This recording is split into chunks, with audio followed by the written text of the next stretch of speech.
안녕하세요. 논리적으로 생각하는 국어 양병철입니다. 수험생 여러분들 만나서 반갑습니다. 자, 오늘은 선생님이 2019학년도 수능 완성 유형편에 들어있는 문법을 설명해 주겠습니다. 문법 유형 연습 2번입니다. 알았죠? 페이지라면 53쪽입니다. 자, 여기 보면 문장 성분에 대해서 나와 있습니다. 1번 문제는. 그리고 2번 문제는 여러분 반의어에 대해서 설명해 놨는데 단어들의 의미관계에 대해서 여러분들이 좀 공부를 좀 해야죠. 그래서 1번 문제는 여러분 이거하고 관련이 있는 거기 때문에 문장 성분.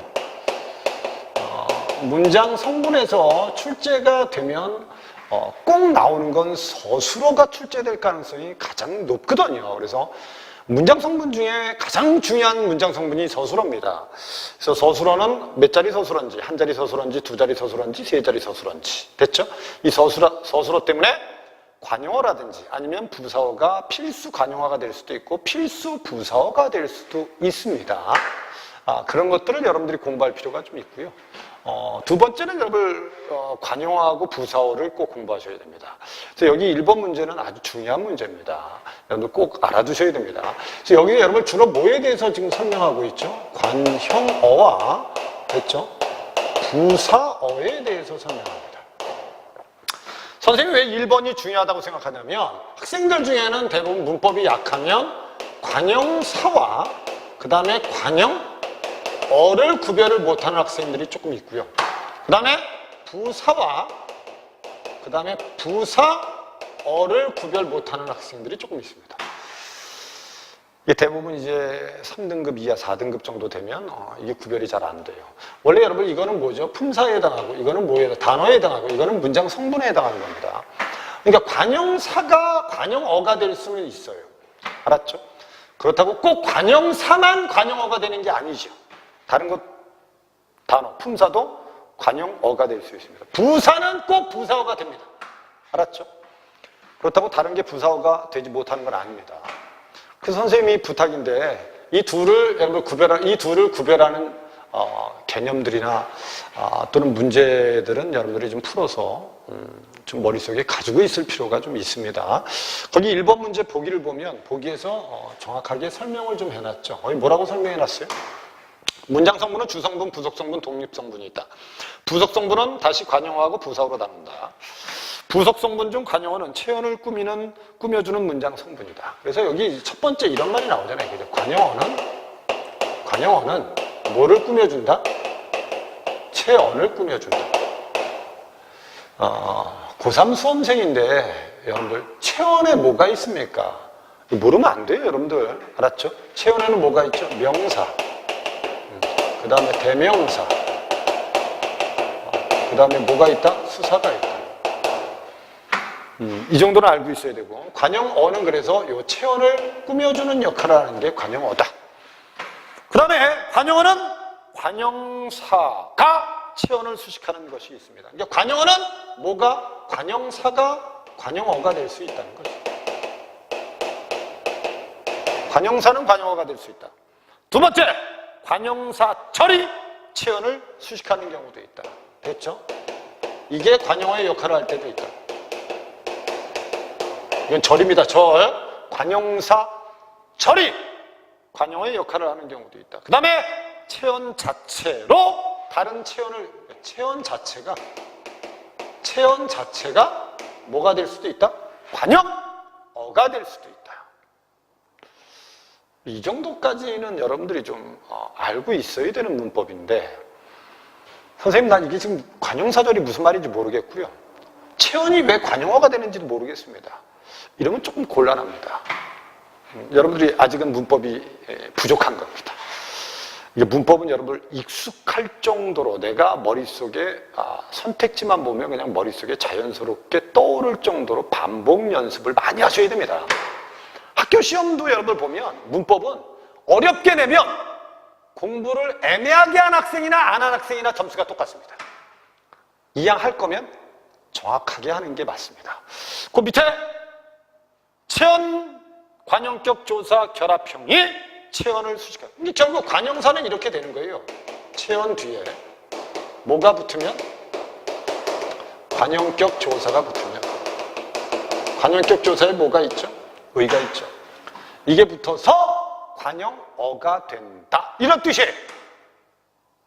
이해됐죠? 그리고 선택지를 내가 이해하려면 뭘 알아야 돼요, 사실은? 품사를 알아야지 이게 답을 찾을 수 있는 겁니다. 이 품사 모르면 여러분, 그리고 관형사절이 뭔지 모르면 이거 답 찾기 어렵습니다, 사실. 그 다음에 밑에 부사어는 어떻게 돼 있대요? 부사어는 뭘 수식한다고 돼 있어요, 거기. 부사어는요, 부사가 됐죠. 체언을 수식하는 예외적인 경우도 있지만 일반적으로 부사나 용언 등을 꾸며주는 문장 성분이 있다. 이렇게 돼 있어요. 알았죠? 그러니까 부사가 뭐를 꾸며줄 때도 있고 체언을 꾸며줄 때도 있고 부사를 꾸며줄 때도 있고 용언을 꾸며줄 때도 있다. 됐죠? 여기서 용언에 해당하는 게 뭐죠? 동사나 형용사를 용언이라고 합니다. 됐죠? 동사나 형용사를 뭐라고 한다? 용언이라고 한다. 이렇게 알면 됩니다. 그 다음에 이제 부사는 어떻게 만들어집니까? 이렇게 돼 있는 게 또. 그래서 부사가 만들어질 때, 부사어가 만들어질 때는 첫 번째, 일반적으로 부사나 용언 등을 꾸며주는 문장 성분인데 용언을 꾸며주는 부사어에는 부사가 용언을 꾸며주는 첫 번째, 부사는 그대로 뭐가 된다? 부사어가 됩니다. 두 번째, 뭐라고 돼 있죠? 체언과 부사격 조사가 결합하면 앞에랑 비슷하죠, 그죠? 체언 플러스 부사격 조사가 결합되면 부사가 될 수 있다. 부사격 조사의 대표적인 게 뭐죠? 부사격 조사 대표적인 게 에서, 까지, 으로. 됐죠? 이런 것들이 부사격 조사다. 이해됐습니까? 이렇게는 머릿속에 알고 있어야 돼요. 그 다음에 밑에 있는 거. 의존명사가 그에 딸린 관형어와 함께 용언을 수식해주는 경우도 있습니다. 이런 경우도 있대요. 세 번째는 의존명사. 그러니까 이렇게 보시면 돼요. 관형어가 있고 관형어에 의존명사가 결합하고 됐죠? 이 전체가 무슨 어의 역할을 하는 경우도 있다.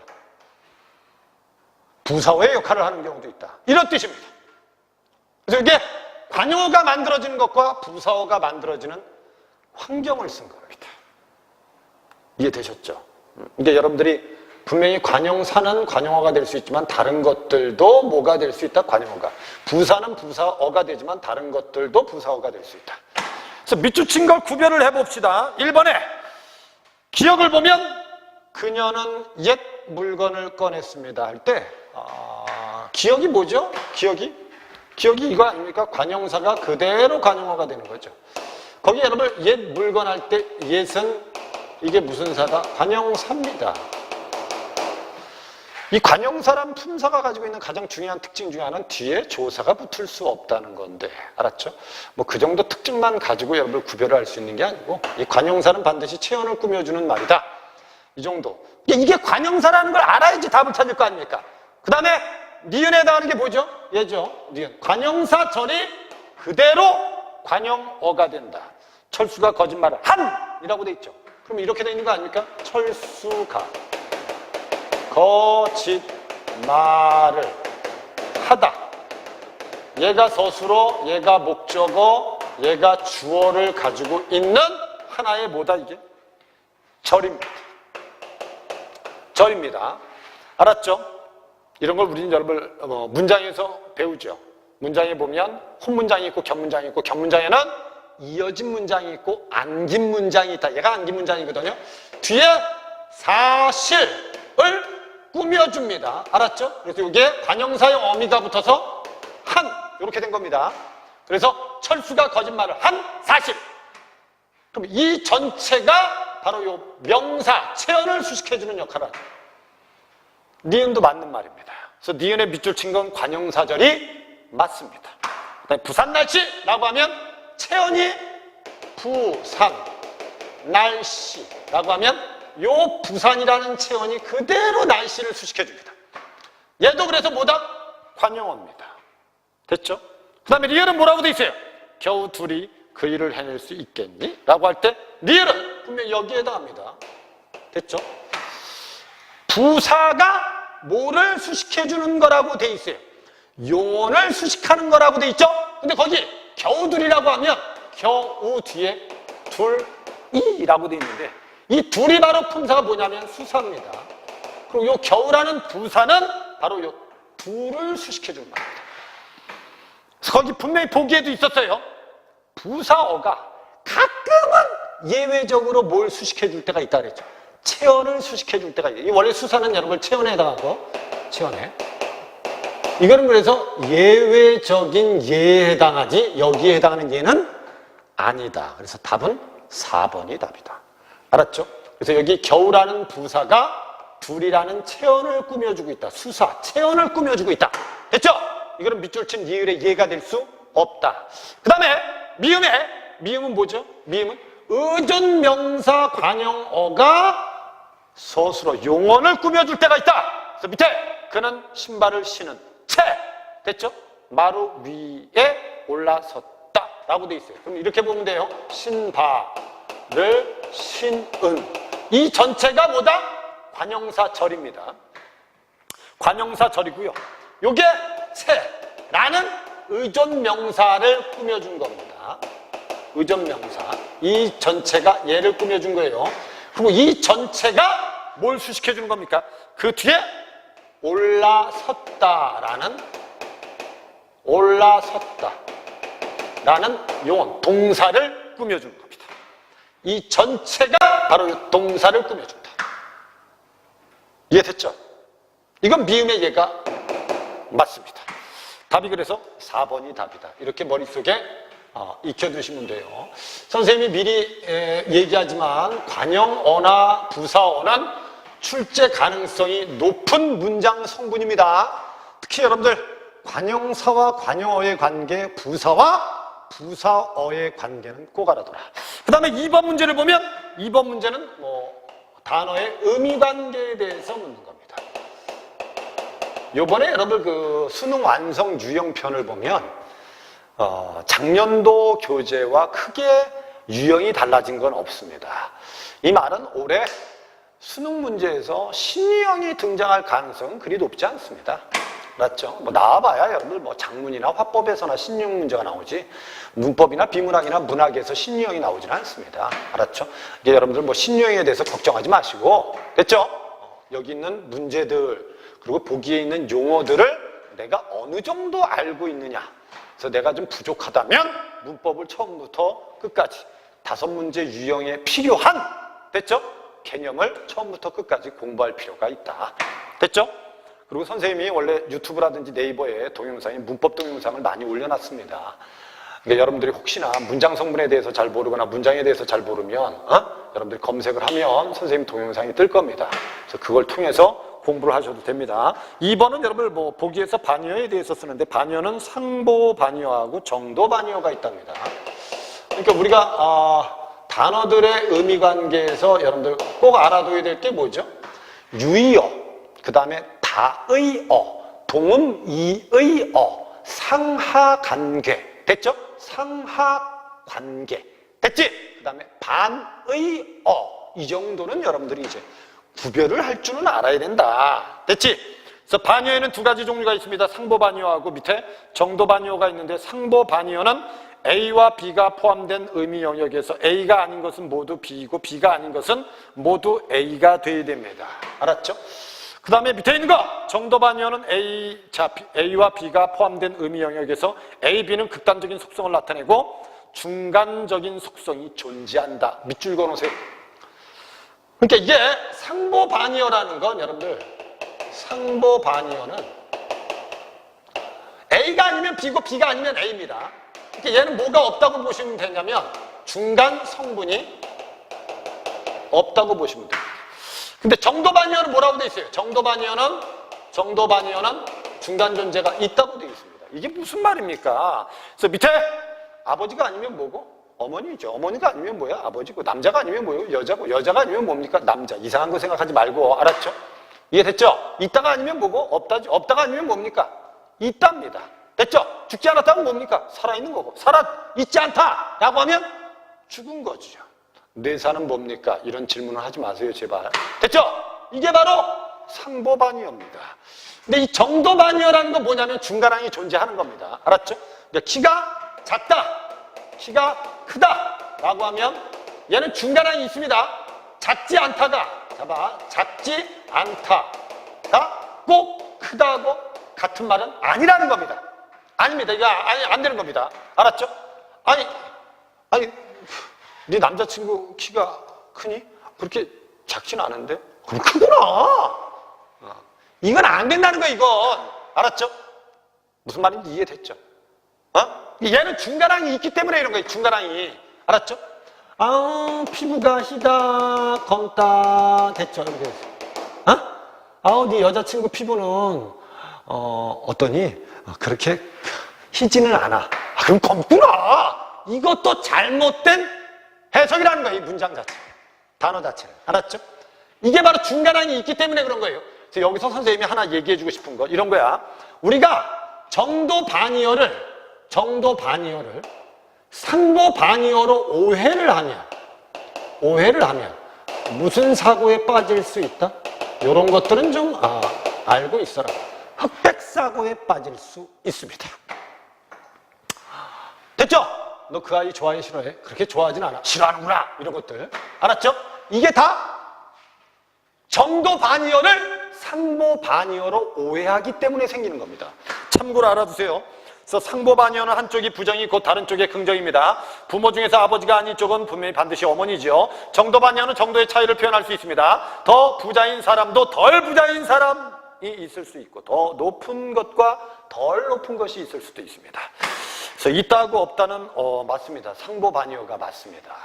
이런 거 구별할 때 어떻게 합니까? 의미 가지고 구별하는 게 제일 좋은데, 안 되면 앞에 있는 걸 부정해서 뒤에 있는 것과 같은지를 보시면 됩니다. 됐죠? 무슨 말이에요, 선생님? 있다, 없다를 가지고 이게 상보인지 아니면 정도인지 알려면 얘를 부정해봐라. 있지 않다가 뒤에 있는 없다와 같으면 중간항이 없는 겁니다. 오케이? 밑에 왼손, 오른손. 오른손이 아니면 뭐고? 왼손. 왼손이 아니면 뭐예요? 오른손이죠. 둘 다 이거는 상보반이어입니다. 그 다음에 길다고 짧다. 길지 않으면 짧은 겁니까? 짧지 않으면 긴 겁니까? 아니죠. 중간항이 있습니다, 이거. 됐죠? 그래서 이거는 정도반이어입니다. 그 다음에 밑에 쉽다, 어렵다. 요번 문제가 그렇게 쉽지는 않았어. 어렵구나. 잘못된 말이죠. 중간항이 존재하는데. 됐죠? 이것도 둘 다 정도반이어라고 보시면 됩니다. 그 다음에 3번에 작다, 크다도 정도반이어. 작지 않다가 꼭 크다는 아니다. 됐지? 남자가 아니면 여자지요. 이건 앞뒤가 바뀌었습니다. 그래서 앞에 있는 작다, 크다는 정도반이어고 남자, 여자는 상보반이어다. 이렇게 하시면 돼요. 죽다, 살다는 상보반이어입니다. 덥다, 춥다는 정도반이어입니다. 답은 4번이 답이었습니다. 느리다, 빠르다도 정도반이어고요. 참과 거짓은 뭐죠? 참이 아니면 뭐고? 거짓이고, 거짓이 아니면 뭐죠? 참이죠. 이거는 상보반이어라고 알고 있으면 됩니다. 이해되셨죠? 두 문제 설명은 여기까지 하겠습니다. 선생님 보기에는 봐봐, 유형 1에서 선생님이 의문 변동과 품사, 동사, 형용사 구별법에 대해서 문제를 풀었죠. 그러니까 우리가 문법이 수능시험에 나오면 의문에서 꼭 한 문제가 나오고요. 알았죠? 단어에서 꼭 한 문제가 나오고, 문장과 문장 성분에서 꼭 한 문제가 나오는 겁니다. 알았죠? 그 다음에 중세국어가 한 문제 나오는 거예요. 오케이? 됐습니까? 그 다음에 이제 문법 요소에서 출제될 가능성이 있고, 또는 이제 맞춤법이라든지 아니면 외래어 로마자 표기 같은 데서도 나올 수 있다는 거죠. 그래서 지금 이 5문제를 해결하기 위해서 우리가 꼭 공부해야 될 부분들이 좀 있다는 거예요. 그걸 여러분들이 꼭 하라는 겁니다. 의문, 형태소, 단어, 됐죠? 품사, 문장 성분, 문장. 이건 필수다. 이게 잘 돼 있어야지 중세국어도 현대국어 문법을 가지고 비교할 수 있는 겁니다. 이해되셨죠? 그러니까 여러분들 혹시 내가 문제를 푸는데 모르는 용어들이 너무 많다고 하면 문법을 처음부터 끝까지 필요한 용어들을 반드시 익히도록 노력하셨으면 좋겠습니다. 오늘 수업은 여기까지 하고요. 다음 동영상 시간에 만나도록 하겠습니다. 수업 듣는다고 고생했습니다. 감사합니다.